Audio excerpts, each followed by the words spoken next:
শেহতীয়াকৈ কোনখন ৰাজ্যত বেলিৰিয়াছ ইমফলেনিছ নামৰ এটা নতুন মিঠা পানীৰ মাছৰ প্ৰজাতি আৱিষ্কাৰ কৰা হৈছে? উত্তৰ হৈছে মণিপুৰ।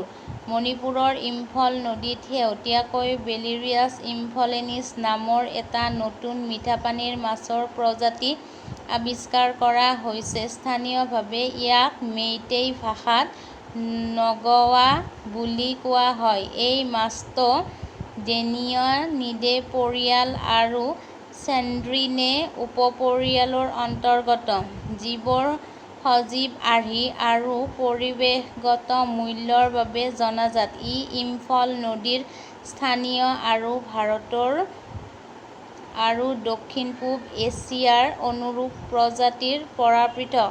ই ৩ ৰ পৰা ৪ ফুট দ স্বচ্ছ অগভীৰ পানীত বাস কৰে।